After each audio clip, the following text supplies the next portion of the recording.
Hello, I'm Sebastian Michael, and this is this Saturday's Sonnet.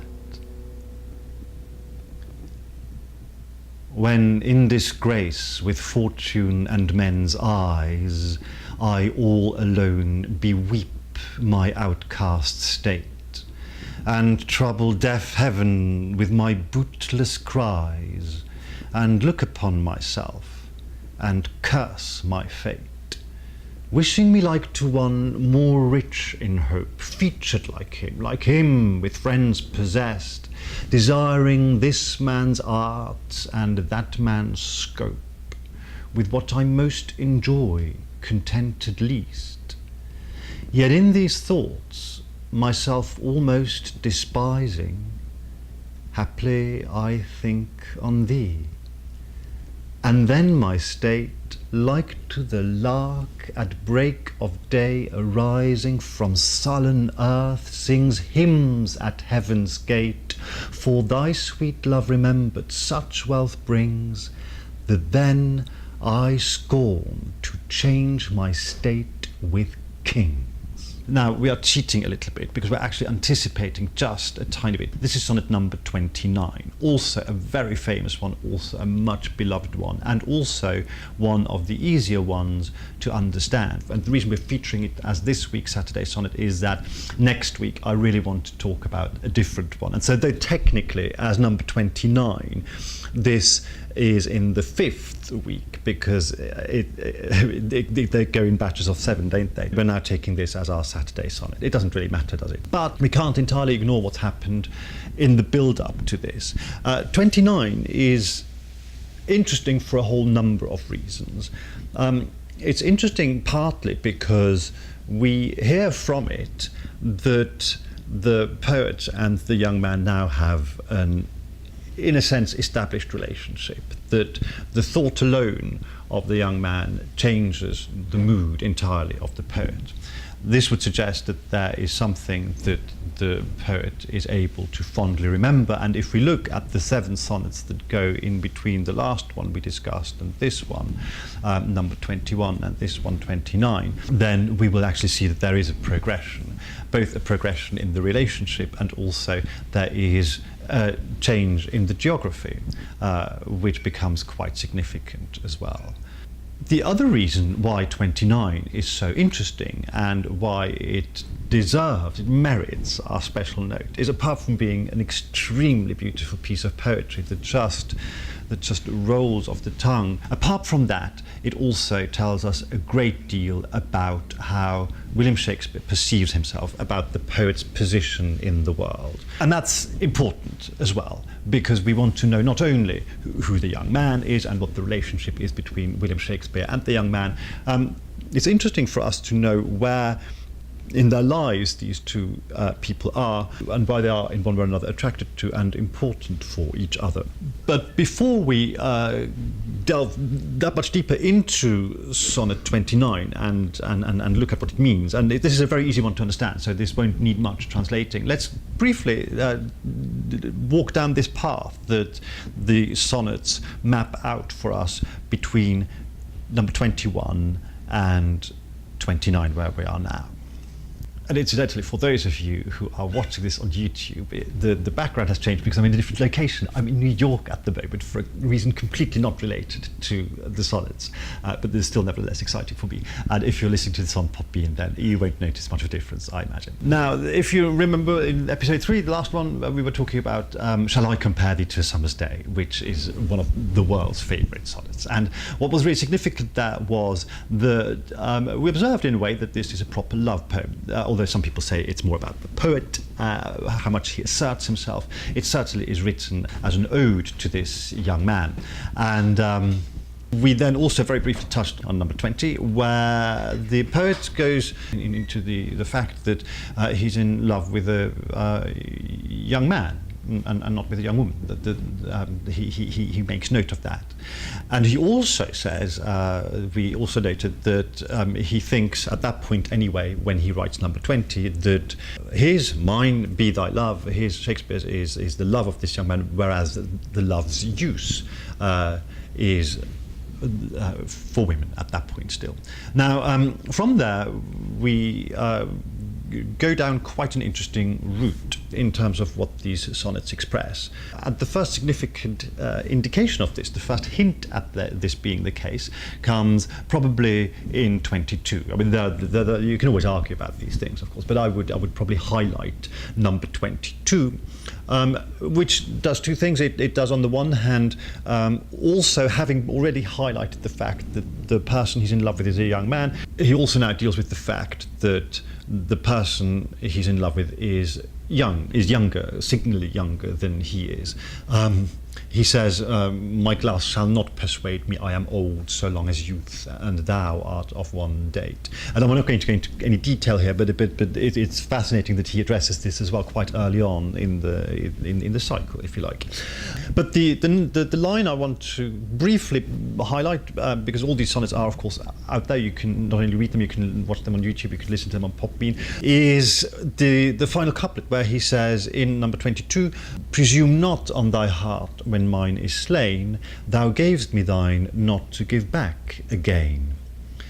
And this is interesting because it seems to suggest, certainly from my point of view as the poet, as the writer, I'm saying to this young man, you have given me your heart.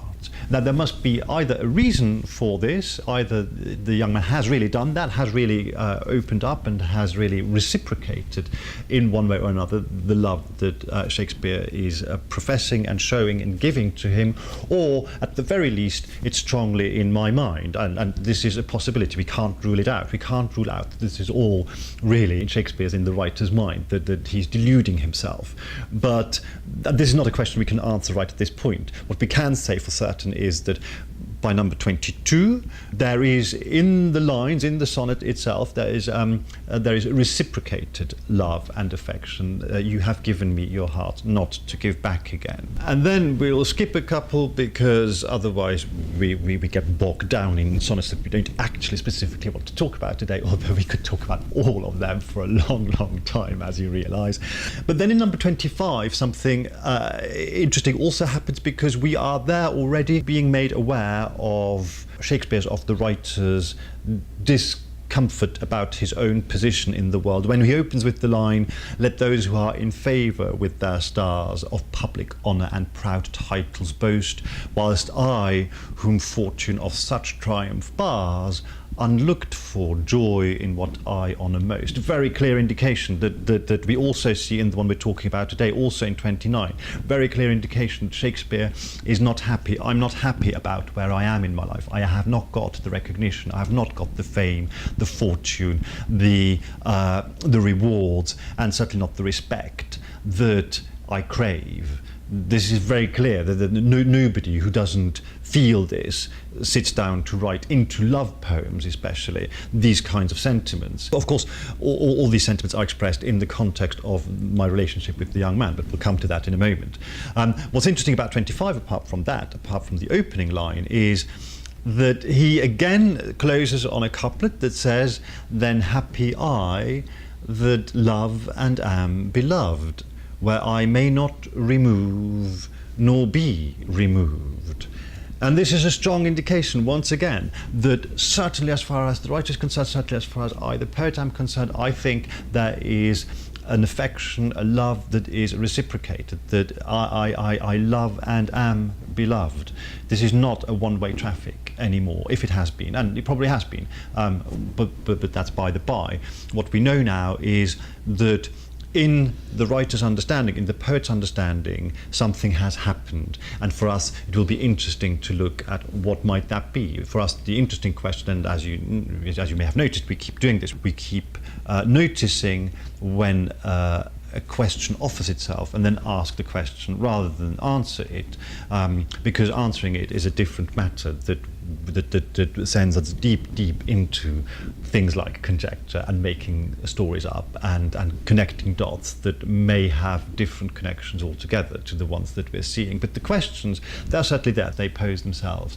And this is the obvious question here, is what leads me, the poet, to express that I love and am beloved? Is this purely in my head? Am I being delusional? And not for no reason do we say love is blind. It could well be the case, but it could also be the case, of course, that the young man has since the beginning of this relationship come much closer to the writer, that there is another transformation, another change, another progression, an evolution of this relationship, and that interests us. It interests me enormously. Having said, then happy I that love and am beloved, where I may not remove nor be removed.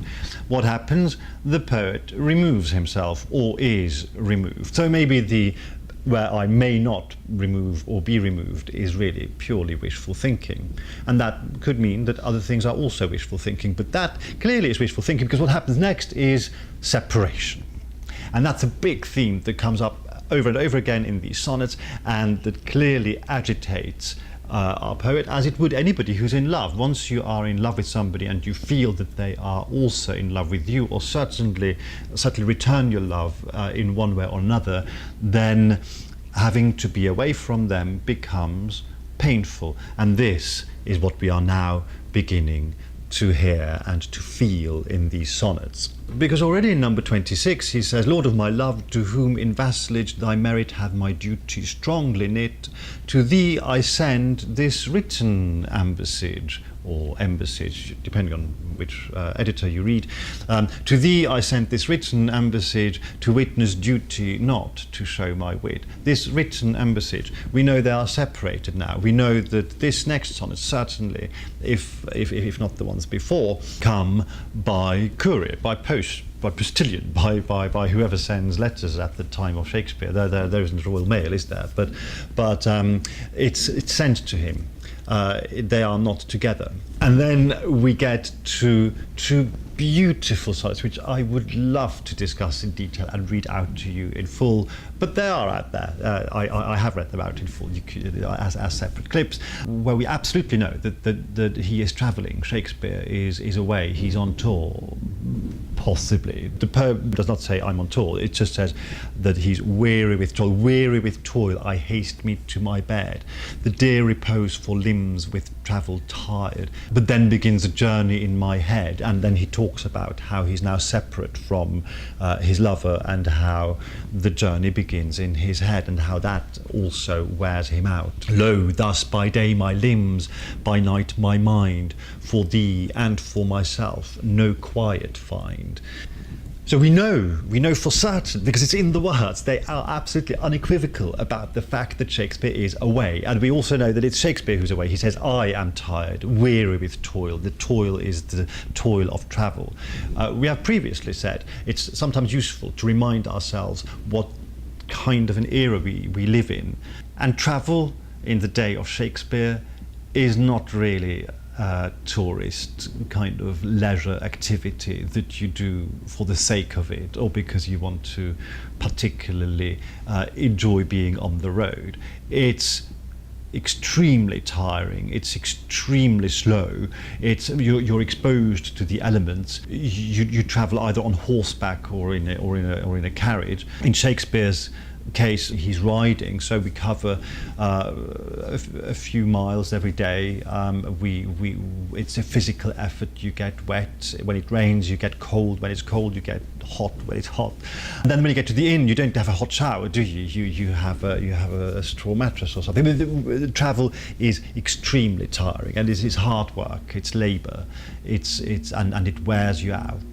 And so, again, I mean, when we said with Sonnet 18 that you heap exquisite praise on somebody by comparing him favourably to a summer's day, then saying to somebody that thinking of you keeps me awake at night after travelling all day long, that's a big statement to make. That's significant. That's not a little throwaway gesture. That's not a throwaway remark that you can say, "Oh, I like you very much." That means a lot, because you would be really quite tired by the time you get to your next stop. And then comes 28, which comes in a pair really with 27, and also on the theme of separation and on the theme of the night and day. And I won't go into any detail now because I just wanted to really chart the route that the sonnets take from "Shall I compare thee to a summer's day?"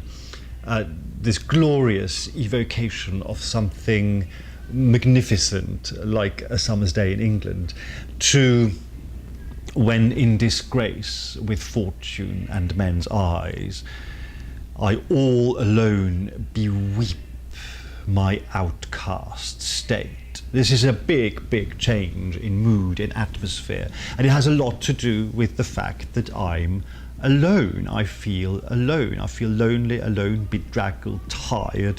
I'm separated, and I have experienced this wonderful thing that is love, and I want it again. I want it more. I want to be close to him. So what does it mean, Sonnet 29? It's not a difficult one to understand either, so this won't take us very long to explain.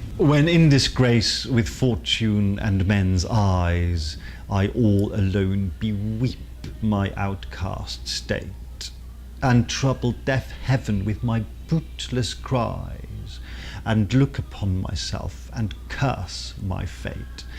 It's virtually unnecessary to paraphrase that, isn't it?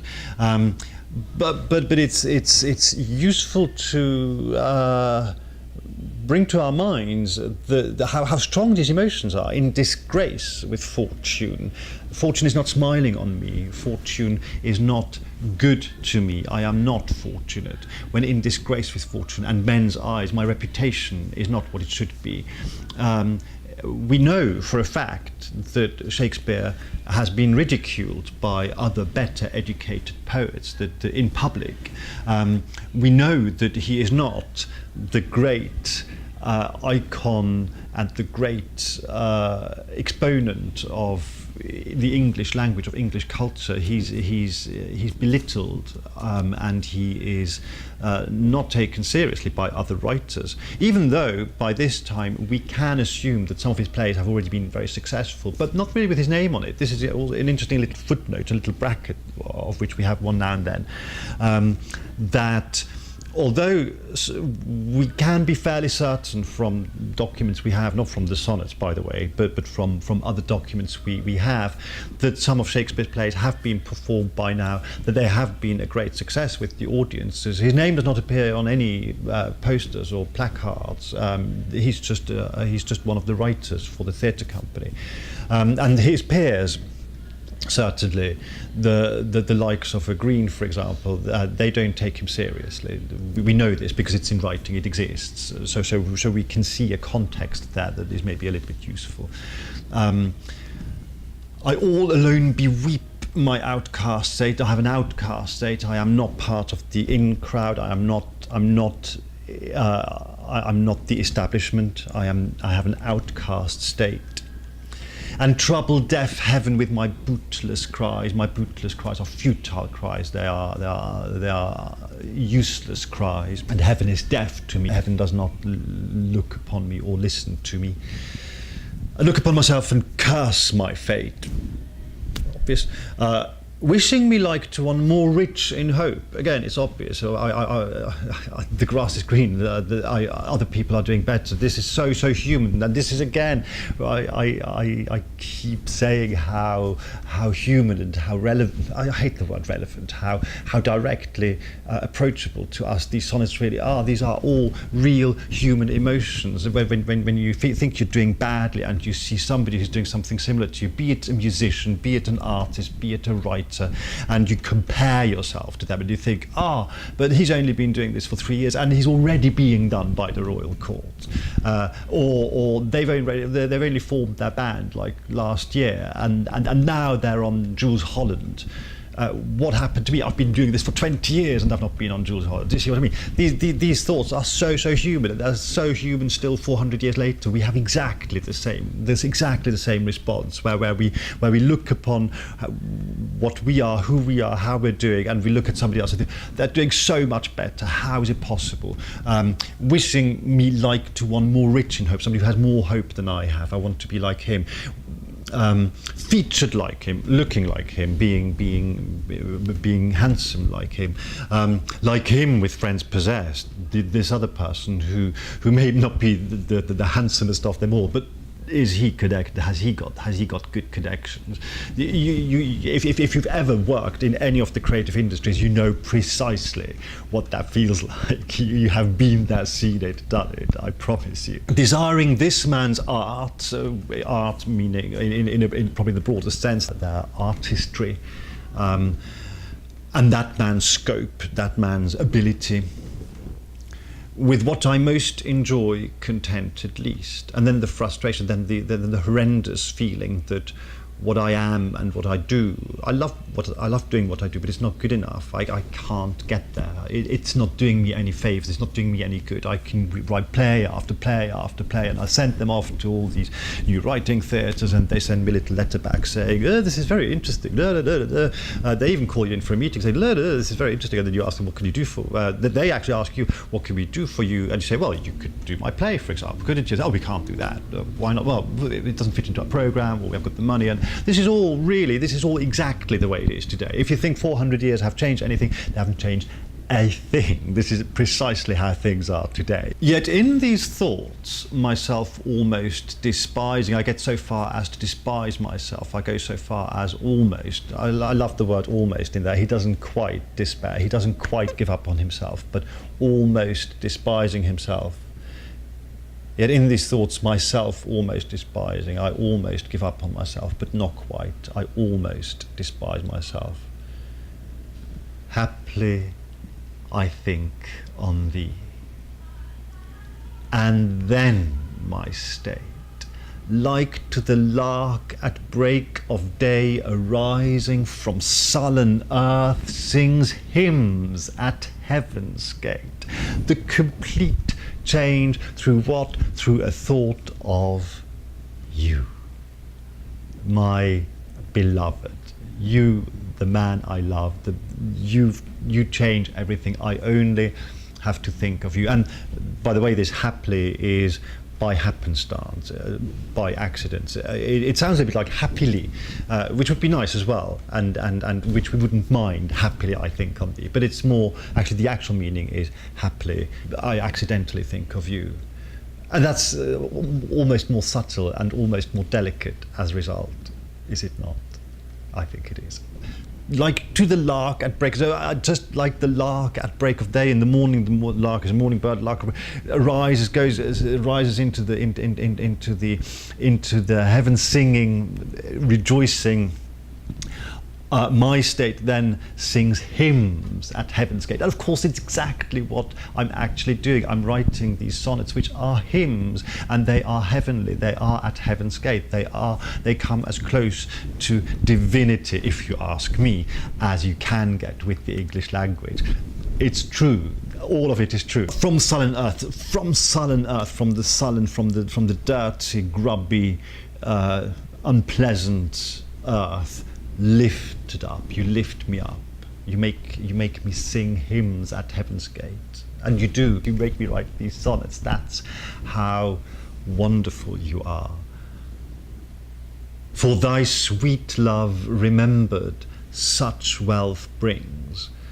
And just the remembrance, just remembering your sweet love.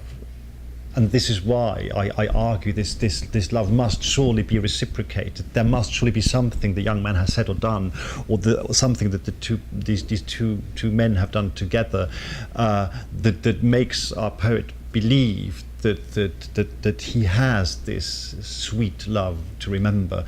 For thy sweet love remembered such wealth brings, that then I scorn to change my state with kings. What more can you say? What more can you say other than the king or the queen, they are mighty powerful and mighty rich.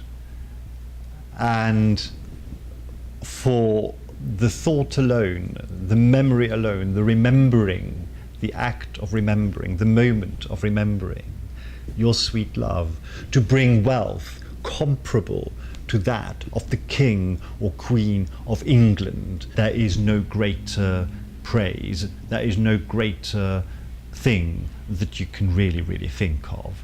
That's about as rich as it gets. And that's why Sonnet 29 is again a magnificent declaration of love and devotion. But it so far for me goes beyond that, because it's not simply saying, in other words, I love you. It elevates our young lover to effectively a god, you could say. And it also describes love as the balm for the pain of living. And what more beautiful thing can we think of than that love redeems us, that it heals us, that it makes us feel we can go on, we can deal with this, we can, and not just go on, it makes us rich, we can live because it makes us rich, because we are capable of feeling, giving and receiving love. That's, I am certain, what this poem, what this sonnet number 29 is about the redeeming power of love, about love as the balm for the pain of living. And I don't mind if I don't say much more on this or on any other sonnet today. I do go on, I know, and I won't stop, because I just love these poems so much. I love these sonnets so much, and I love the way I can wholeheartedly, as a human being, as a writer, as an artist, even as somebody who is in love, I can so much relate to what our William Shakespeare put down in words 420, a little bit over 400 years ago, wrote down for his young lover, whom we are getting more and more of an idea of who he is, but not here at the moment, because this sonnet really is not so much about the character of the loved one. It's far more about the nature of love itself. And so that's really all I think that I want to say about this sonnet today. Next week we'll be talking about something very different, a very different tone, and there are many more wonderful and wonderfully fascinating sonnets to come. So remember, love is the power, and see you next week.